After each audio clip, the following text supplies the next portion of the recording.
Hello and welcome to the World According to Jakai, where I share my opinion about this world, but trust me, I am not of this world.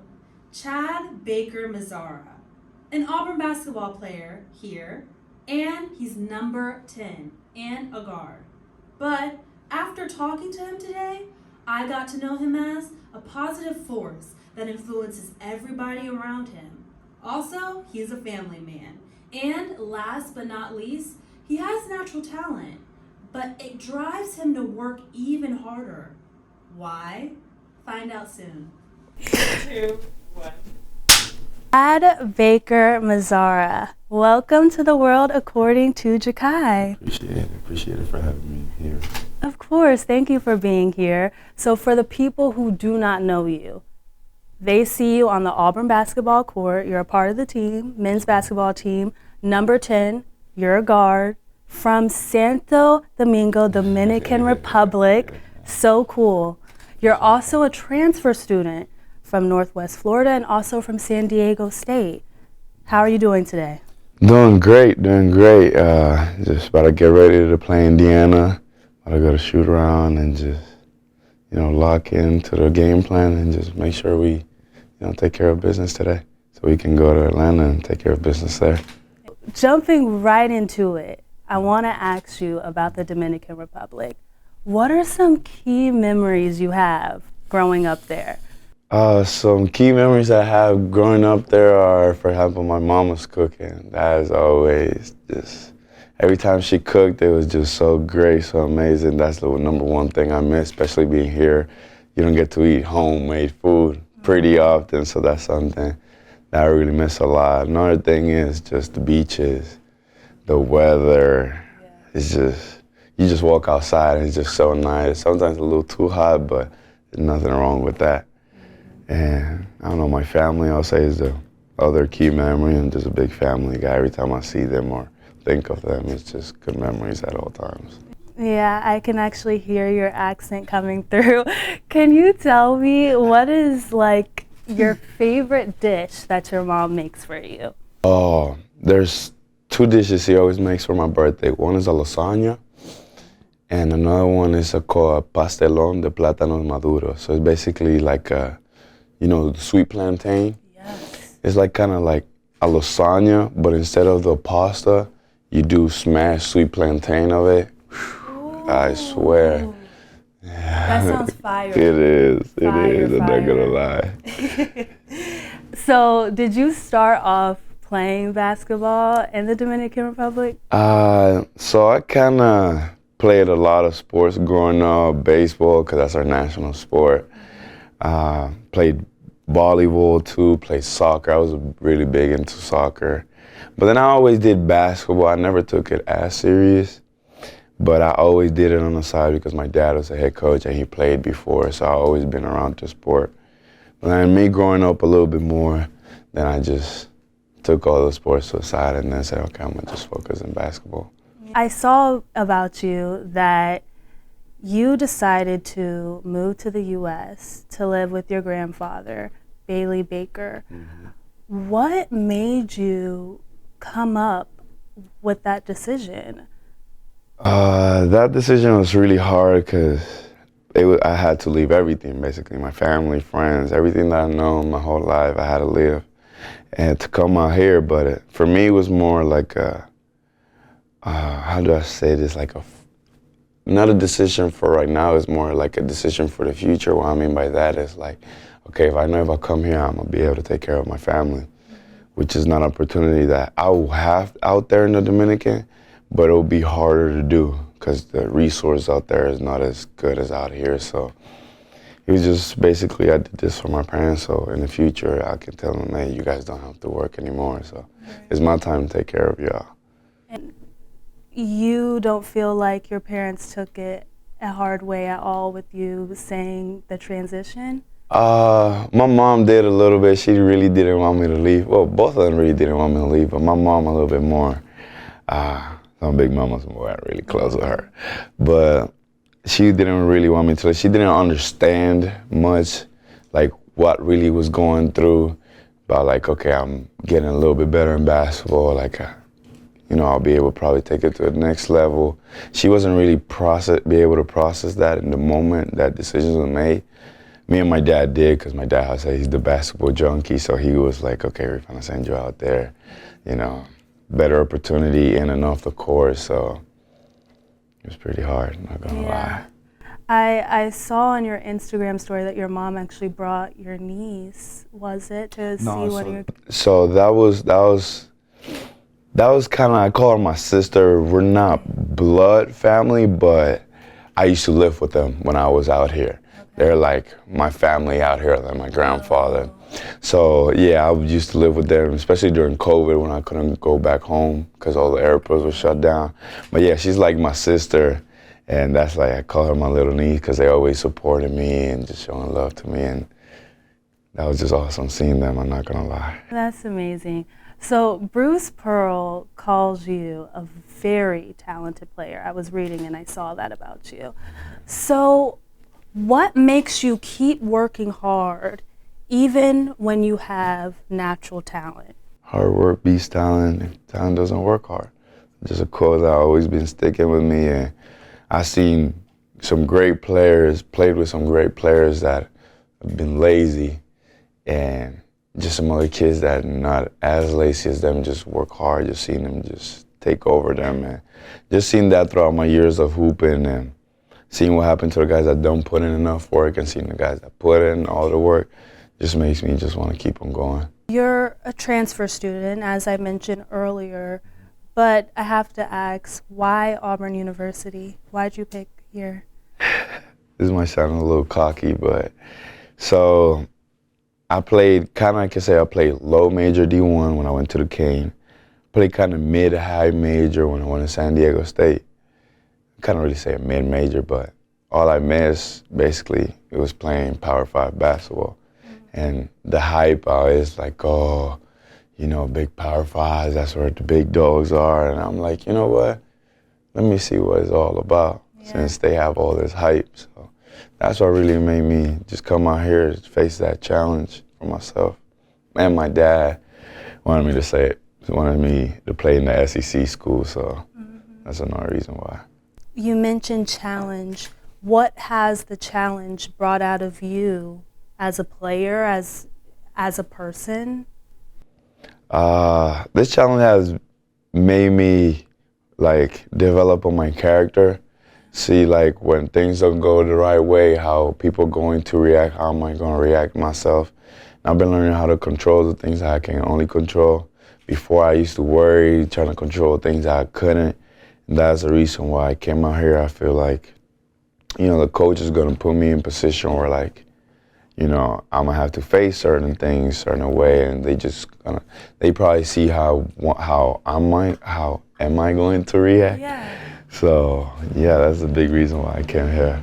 So, the NCAA transfer rules right now are, if you are 100% committed to going somewhere else or transferring to another school, that you are able to do that. Mm-hmm. So with that, I then hear Deion Sanders, the head coach, say, listen, if I don't want the NCAA transfer rules to be like this. I want it to be different. I want it to be, if you commit to this school, you can't go somewhere else. No, you can finish your question. What do you think should be modified in the NCAA transfer rules, if anything? I'll be honest, all that thing that, how they be like, oh, a player has to sit out for a year, I feel like that's a bad rule because, we have 4 years basically to get our degree. Right. And for example, let's say if you go into a terrible situation, how I ain't gonna say what year, but I went to a terrible situation one of my years. And it felt like I was stuck. But thankfully, because of COVID, they changed the rule that year, and you was able to transfer 1 year and play right away. But I feel like they should just change that overall because, let's say, for example, you as a player, you don't know what you're really going into. Right. Coaches really sell you a dream, try to make it seem like, oh, there's the best players in the world. Obviously, no place, every place has their ups and downs. Right. But you really don't know till you really already committed there, you're there for some time and you really see, oh, this is how this really works. So, coaches sometimes be lying. And they be trying to say, oh no, we have a perfect situation going on, da da da. But then you go there, and it's like, whoa, like what is this? Like Right. they probably got their team set, saying they probably gonna have to give you opportunity, and then, you know, I just feel like NCAA should be able to just, you know, if he goes into a terrible situation, he wants to transfer and let him play right away.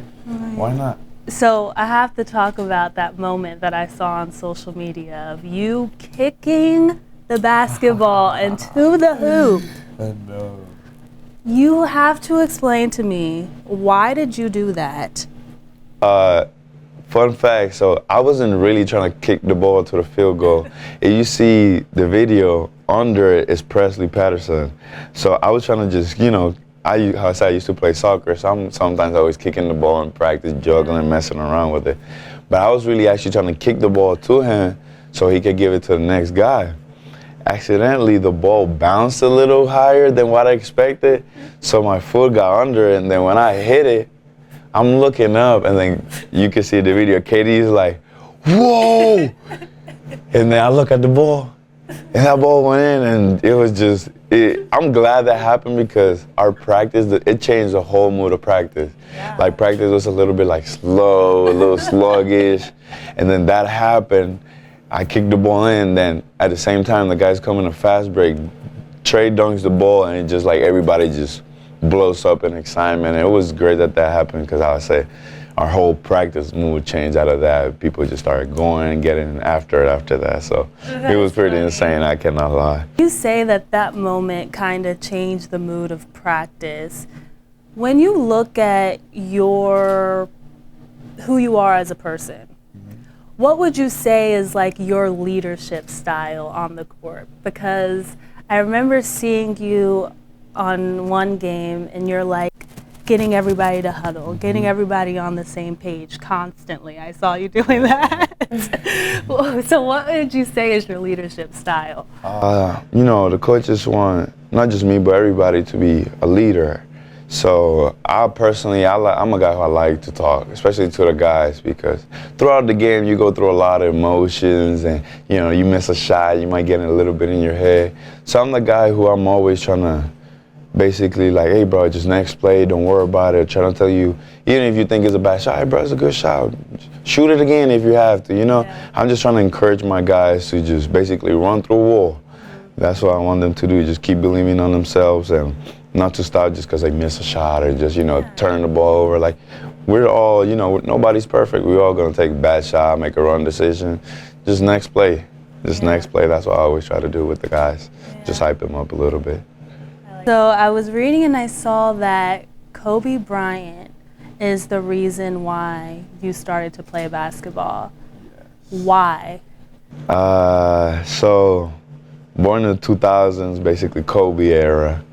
My dad, Laker fan, he's a big Magic Johnson fan, so I've always been around the Lakers basically my whole life. You know, got baby jerseys from growing up and all that stuff, so I was just always being around the Lakers. And then the moment that I really started taking basketball serious was when the Lakers went to that two-peat in 08, 09.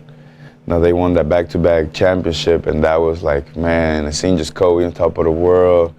I just said, like, man, I just want that feeling right there. And then after that, it just, him and my dad was the one who really like motivated me to do it. Yeah. When he passed away, how did that affect you, not only as a player, but as a human? It affected me a lot because he died the day before my birthday. What? January 26, 2020. I'm January 27, 2000. Wow. Yeah, so I was crying like a baby. I swear, we had a game, we just finished, I was in post-grad. We just finished a game. We were watching, I remember this like it was yesterday. We were watching a high school team play. So in the stands, one of my boys, he knows I'm crazy with Kobe. He taps me and he's like, bro, you ain't gonna believe this. I'm like, no, what happened? He's like, Kobe died. And I'm like, bro, don't play like that. Like, you know, that's my favorite player. Then you can see the whole gym just go on their phones and like, you know, like in shock, like talking like, yo, like this really happened. I swear, we got from the gym to my house, I locked myself in the room and I cried all night, not gonna lie. all night. I was just crying, like, because it felt like I'd never met Kobe, never met him personally. I wish I did. But I studied him a lot, which just felt like I had a connection with him, like I knew him. So that really hurt with seeing that he passed away, especially the way he did with his daughter and the other families. That was just so tragic, and you know, you don't want that to happen to nobody, especially now my favorite player. So seeing that was just really sad. Yeah. Did you feel like a piece of you kind of was lost? Not a piece of me was lost, but a piece of me was like, okay, like, take it up a little notch. That's what really happened to me. I got like a little mad at me, a little pissed off that happened. And made me actually turn it up a little bit more in prep school. Yeah. For real, yeah. I like that. Yeah. So, again, when you talk about studying Kobe, of course, my job is to study you. So with the observations that I've made, I've seen you ask the ref for the ball and then kiss it and then give it back to him. Why do you do that? So when I'm playing during the game, my grandmother, she passed when I moved to the States. So every time I play basketball, she always tell me, you know, I'm there with you. That's the last thing she told me. She said, no matter what court you are, where you are in the world, I'm always there with you. So I visualize her as the ball. Every time I take a shot and it goes in, that's her putting the ball in the basket. So I kiss the ball, so it just, and I point out to the sky because I just a kiss to her. Can't kiss her physically, so. That's the way I just kiss her through the ball. Yeah, that's beautiful. Is it the same thing for the free throw, after the free throw, when you kiss her? Yep, that's Yeah, I like that. When you look at your role inside this offense, how is it important and how does it tie everything together? I feel like, I don't know, my role here is just make sure. This is what I personally think about my role. Coaches might have a little different about it, but my role is to, like, you know, make sure everybody just in the right set at the right time. Even though I'm not the point guard, it's kind of like the point guard's job, but I take care of myself because I used to play the point guard, so I try to make sure, you know, everybody's mindset is right, how it's said, everybody make sure we know the right plays. But at the same time, I feel like I'm like to spark up off the bench to come and like, okay, he's in the game. Like basically like go crazy in a way, like, okay, just turn us up. Like come hit a three, yell at the crowd and make sure the crowd is in the game. That's how I feel like kind of my role is. And it's important because I feel like the crowd is a really big thing. Like you hit a three and you turn around, the whole crowd is going crazy. The opposing team is like, man, like we might be done. So I feel like I try to, you know, make sure everybody in the arena is just connected with us and, you know, have our backs. How do you ensure that you're connected with the crowd? Does it only depend on how good you're doing? No. Whenever one of my teammates do something, I have the coaches made a bet, I think. It's like CB might get a technical foul if some great play happens and he's in the bench because he said he might run in the game. That's how hyped up I am. If you just do anything, I'm the first one to start yelling like, oh! Like I'm probably your best hype man ever. Me and Katie is the best hype man you could ever have, I swear. Yeah. So the Auburn's men's basketball page on Instagram posted, Chad presents the art of the dunk. So what is the art of your dunk? To be honest, that video, I was so mad because I know that video you're talking about. I was actually supposed to throw that off the backboard and dunk it. I lost the bet. So the art of dunk is, I don't know. I feel like after I dunk it, I always have like a reaction towards the crowd. And our videographer, he loves it. He's like, man, every time you do something, you just have like a perfect reaction to the crowd. And he's like basically like with the dunk, and I just like a smooth transition from the dunk to a reaction to back to defense. He said like that's kind of like the art, how like, you know, some guys who like dunk, try to do a celebration, but then they'll like celebrate probably a little too long and then they have to take off. He said like, no, you know how to like perfectly time it where like you have your little celebration and then you make sure you're in time enough that you don't have to like just run all the way back to the defense. You know, the ball is like kind of on the ground rolling where you could just like kind of transition yourself back jogging to defense. So that's what he means by like the art of the dunk. I Do you have a favorite song pregame? Yes. So right now, Kitty put me into Destroy Lonely. It's called You and I. Okay. That's like my hype song right now. But my all-time hype song, I gotta say, even though it's not really a hype song, it just gets me in a perfect mood. It's Ojitos Lindos by Bad Bunny. Oh. Yeah, it just gets me like in a good, like I feel good when I listen to that song. So, you know, I say you feel good, you play good. So, Yes. got me that good feeling, which is like, okay, like I can go hoop now. Well, what's going on with your hand right now? What's going on? Everything's good. Just during one of the games, I just fell, but everything's been good. I just been, therapy, just PT, just making sure, nothing goes wrong with the wrist. But I just been basically just taking care of it. I just fell on it and nothing bad really happened, thankfully. It's good that you're staying positive about it. In the event you do go pro, what will life after basketball look like for you? Well, after my kids, 'cause I'm planning on having kids, I was like, after my kids are set and either ready to go to high school or college, I need to fly me and whoever my lady is back to the Dominican in the nice warm weather, laying back in the beach.